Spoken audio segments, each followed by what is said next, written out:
नसीब का लिखा। दोस्तों, आपने कई बार लोगों को कहते सुना होगा कि मेरे नसीब में नहीं है, या नसीब में होता तो मुझे ज़रूर मिल जाता, या फिर यह कहावत कि नसीब से ज़्यादा किसी को नहीं मिलता, ज़रूर ही सुनी होगी। आज मैं नसीब की बात इसीलिए कर रही हूँ क्योंकि आज की कहानी कुछ ऐसी ही है। बहुत पुराने समय की बात है। किसी एक गांव में बहुत ही ज्ञानी पंडित रहा करता था। पंडित आजू बाजू के सारे ही गांवों में बहुत ही प्रख्यात था और इसी वजह से धनवान भी। पंडित का परिवार ज़्यादा बड़ा नहीं था।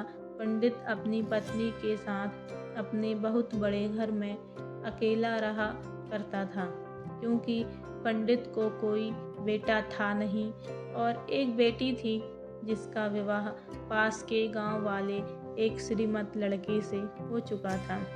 पंडित ने शादी से पहले अपने होने वाले दामाद की अच्छे से जांच पड़ताल की थी और अपनी बेटी का भविष्य भी ठीक से पढ़ा था। तब जाकर उसने बेटी की शादी की थी, लेकिन चंद सालों में ही पंडित का दामाद बुरी आदतों के चुंगल में फंस गया। जुआ और शराब की बुरी लत ने उन्हें सड़क पर लाकर रख दिया था। अपनी बेटी की ऐसी दुर्दशा देखकर पंडित की पत्नी काफ़ी दुखी होती थी और अक्सर पंडित को यह कहा करती थी, तुम जाकर उनकी मदद कर आओ।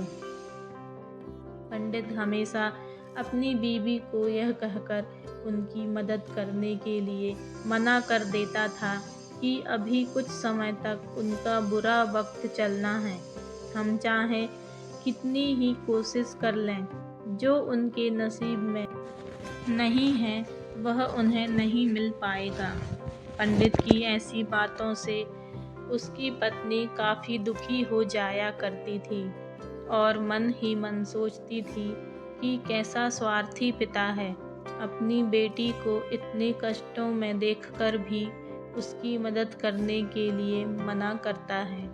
आखिर भगवान ने जो इतना सारा धन धान्य दिया है उसका क्या करेंगे?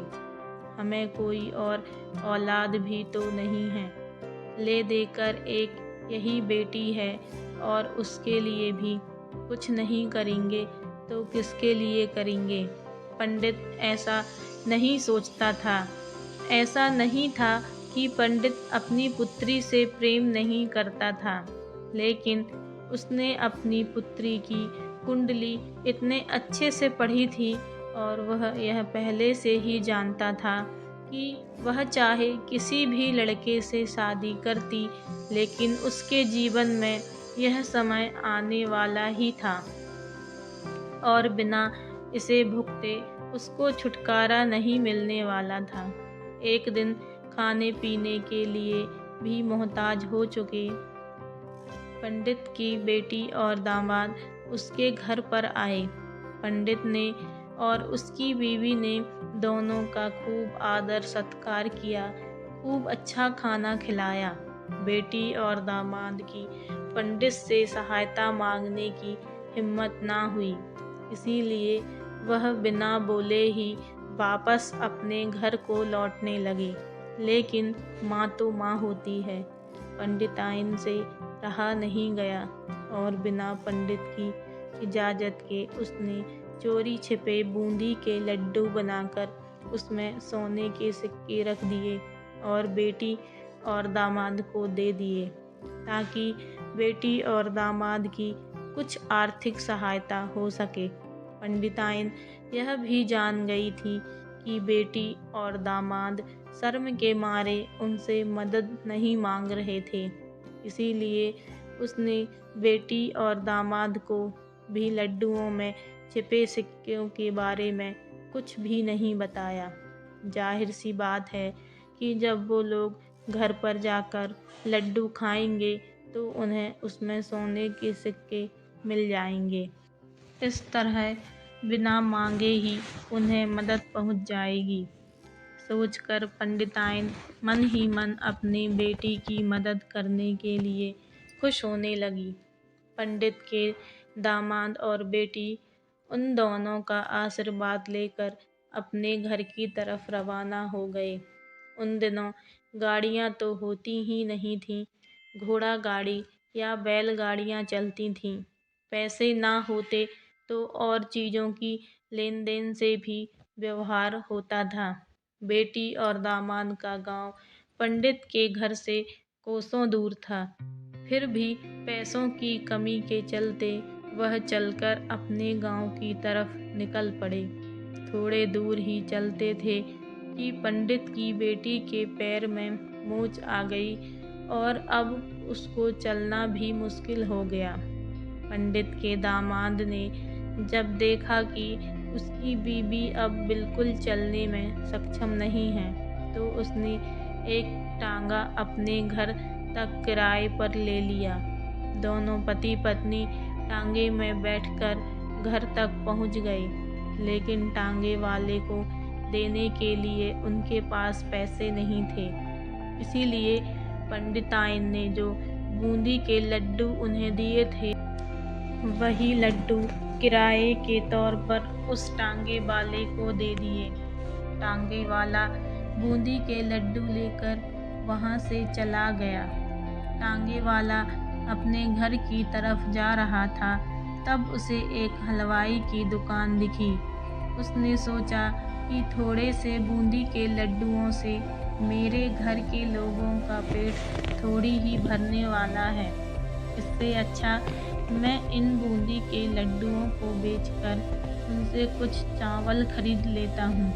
टांगे वाले ने बूंदी के लड्डू हलवाई को बेच दिए। जिस गांव में वह हलवाई रहता था, उसी गांव में एक आदमी ने अपने घर पर पूजा रखी थी और उसी पंडित को उस पूजा के लिए बुलवाया था। पूजा में लगने वाले प्रसाद के लिए उस आदमी ने उसी हलवाई से बूंदी के लड्डू लिए, जहां पर उस टांगे वाले ने बेचे थे। हलवाई ने भी उस आदमी को टांगे वाले से खरीदे हुए लड्डू ही पहले दिए, ताकि वह खराब ना हो जाएं, क्योंकि वह नहीं जानता था यह लड्डू कब बने हैं। पूजा खत्म होने पर दक्षिणा और बूंदी के लड्डू लेकर जब पंडित अपने घर आया और खाना खाने बैठा, तो प्रसाद में लाए बूंदी के लड्डू खाते वक्त लड्डू से सोने का सिक्का निकला। इस घटना को देखकर पंडिताइन की आंखों से आंसू बहने लगे। पंडित ने जब पंडिताइन से उसके रोने का कारण पूछा, तो पंडिताइन ने पंडित को सब कुछ बताया और पंडित से उनकी बातों पर भरोसा न करने के लिए माफ़ी भी मांगी।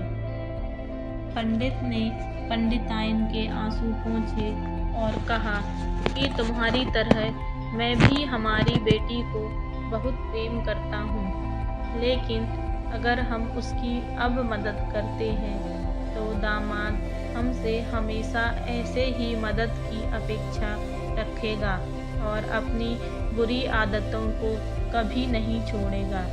पंडिताइन भी अब पंडित की बातों से सहमत हो गई। 2-3 महीने बीत गए। पंडित के दामाद और बेटी फिर से एक बार उनके घर आए और इस बार उनकी परिस्थिति पहले से बेहतर थी, क्योंकि पिछली बार खाली हाथ जाने के बाद दामाद ने नया काम शुरू किया था और अपनी सारी बुरी आदतें भी छोड़ दी थीं और कड़ी मेहनत करके अपना व्यापार बहुत आगे बढ़ा लिया। अब उनके पास धन की कोई कमी नहीं थी। इसीलिए कहा जाता है, जो नसीब में है उसे आपसे कोई नहीं छीन सकता, और जो आपके नसीब में नहीं है उसे आपको कोई नहीं दिला सकता। दोस्तों, आपको यह कहानी अच्छी लगी हो या थोड़ी भी पसंद आई हो तो प्लीज़ चैनल को सब्सक्राइब करें एंड बेल आइकन को प्रेस करें, ताकि आपको ऐसी ही नई नई कहानी मिलती जाएं। धन्यवाद। राधे राधे।